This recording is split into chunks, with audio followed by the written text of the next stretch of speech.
theory and so on. This is what we calculated is the teeniest thing that the universe can do. It's 1.616 multiplied by 10 to the minus 33 centimeters. So you guys all understand exponents? You know, like if you 10 to the minus 33 means there's a decimal point, 33 zeros, you know. So it's very, very small. Extremely small. Billions of times smaller than an atom. So, do I believe this is the smallest thing the universe does? Absolutely not. However, I believe that this is the fundamental boundary condition that defines our relationship to the universe. That is, from our boundary condition, from our scales, this is the smallest thing we experience. So, they took that number and they said, okay, so how many of these little vibrations can I put in a centimeter cube of space? And that will give me a finite number for the density of space. You all following this? Good. Just making sure. So they made little vibrations of 10 to the minus 33 centimeters. They stuck them all in a centimeter cube of space. They counted them all. And since, you know, for a vibrational rate, you can get a mass, how much it weighs. The mass of the Planck's distance is 10 to the minus 5 grams. Then they added all the mass and got a density equation for the density of the vacuum. You all followed this? So this means that the vacuum, it has a density of energy of 10 to the 93 grams per centimeter cube. Yeah, that's what I thought. Now you got to understand, 10 to the 93 is like a 10 with 92 zeros following it, right? Now you all notice in your bank account when you add a zero, things like, you know, improve very rapidly. You know, you got like 5 zeros and you add another one, it's like, oh yeah, this is good. Yeah, you know. Then you add another, oh yeah, I like it. Well, that's good. Keep going. Then you add another one, oh yeah, now I'm feeling good, right? So, imagine you got 50 zeros and you're still adding. So, imagine you got 50 zeros and you're still adding. So how dense is that? Let me give you an example. Yeah, I'm getting there. If you take a centimeter cube of space and you were to take all the stars in the universe we see with the largest telescope, billions of stars, right? There's billions of stars per galaxies. There's billions of galaxies. Most stars are much larger than our sun. Some of them are larger than our solar system. And we grab those, like quasars and stuff, and we grab all that stuff. We squashed it all into a centimeter cube of space with a huge trash compactor or something. Imagine how dense that would be. How energetic that would be, right? Well, you would still be off by some 39 orders of magnitude, right? Because you would have a cube of a density of 10 to the 55th grams per centimeter cube. So you'd be off by 39. You still need to add 39 zeros to get to the density of the vacuum, which is formally infinite, right? Do you think that the physicists that discovered this stopped and said, hey, maybe we need to consider this in our physics? No. They looked at that number and said, oh my God, it's actually called the vacuum catastrophe. It's like, oh, what do we do? Just ignore it, brah. That's if you're studying in Hawaii, you know. If you're here, you'd say, Ignore it, mate. Little translation for you guys. And,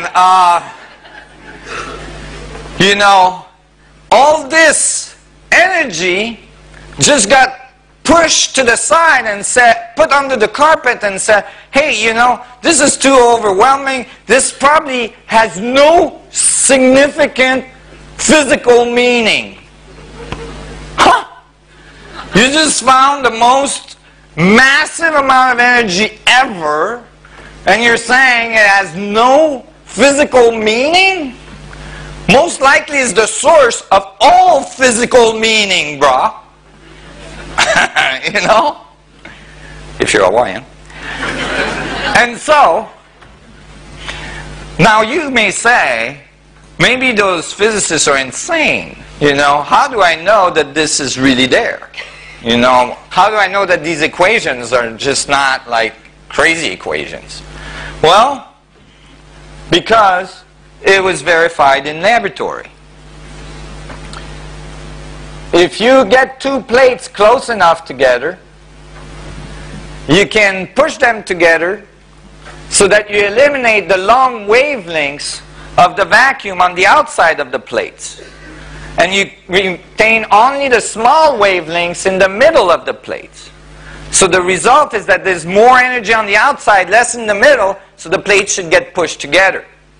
Professor in physics, Dr. Casimir, you know, came up with this concept in 1947.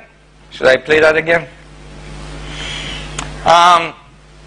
And he thought, oh, that'd be a good experiment to put together. But in 1947, when he made the calculation, he realized the plates would have to be, you know, microns apart.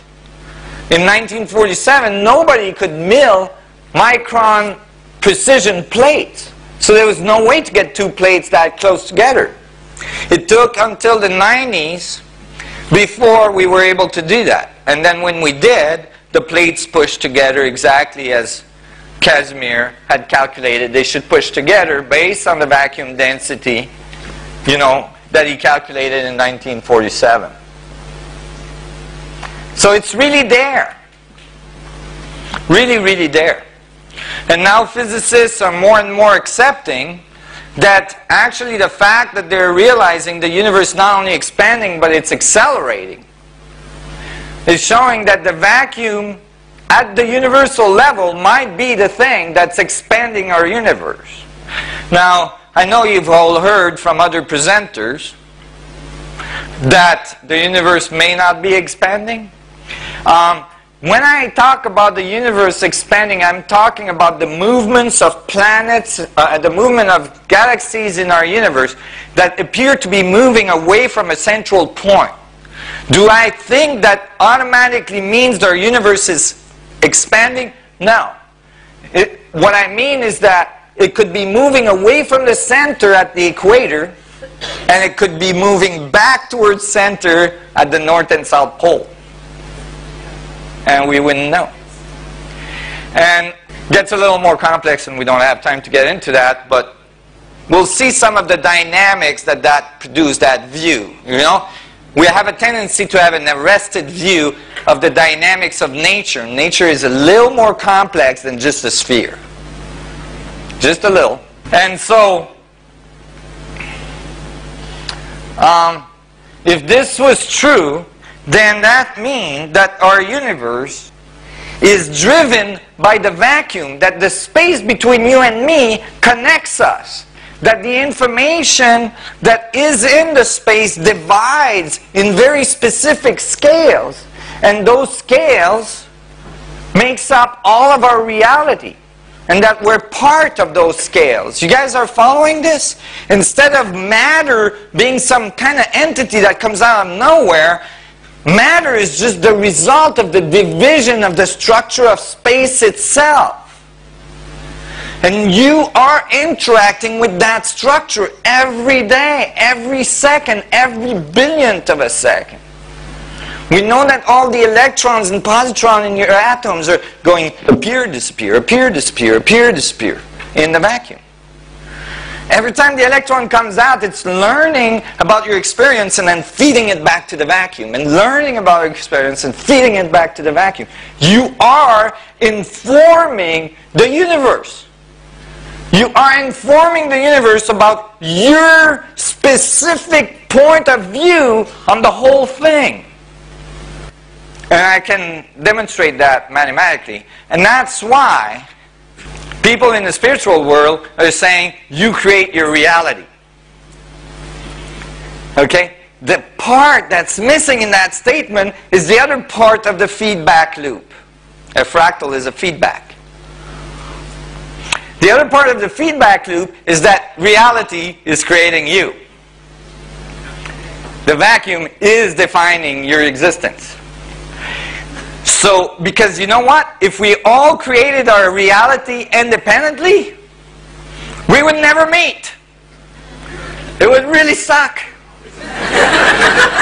We'd all be alone in our own little universe we created going, where did everybody go? We'd be really bored because we'd create exactly what we want every time and like, right? And so, but that's not what's happening. You're feeding information to the vacuum, and since the vacuum connects us all, it has the information of everybody in it, and it's feeding you back an experience, right, that's in coordination with everything else. So that there's a consensus reality. So that one being cannot overcome all the scales. So that one person cannot say, oh, you know, today I'm kind of hot. Let's turn off, let's cool off the sun. And then the poor guy in Alaska is like, dude, it's cold up here. Right? But there is scale relationships. So the idea of the butterfly analogy, right? The butterfly in Africa that bats its wings and it makes a hurricane in Florida, right? That's found in many literature on complex theory, on the chaos theory. That concept is only true if you put it in the context of scales. You all following me? Like, meaning that if the probability of a butterfly flapping its wings in Africa producing a hurricane are really, really, really low. Actually almost non-existent. Why? Because it would suck. You'd have people in Florida going to Africa with shotguns going, brah! Don't you move those wings. Right? But maybe if you have millions of butterflies all moving their wings at the same time, now you got something going. Right? So the morphogenic field, we're all connected. If we're going to move forward, we got to bring enough oomph to the system so that it can modify. Right? This is actually why I talk to people. Right? We have to move together. It is a consensus reality. And it's really important for people to understand that, because then, first of all, you take responsibility in what you're feeding the vacuum. But as well, you realize that if it's not all going exactly how you want it to go, is because you're embedded in a morphogenic field and you're interacting with all the stuff that's going on.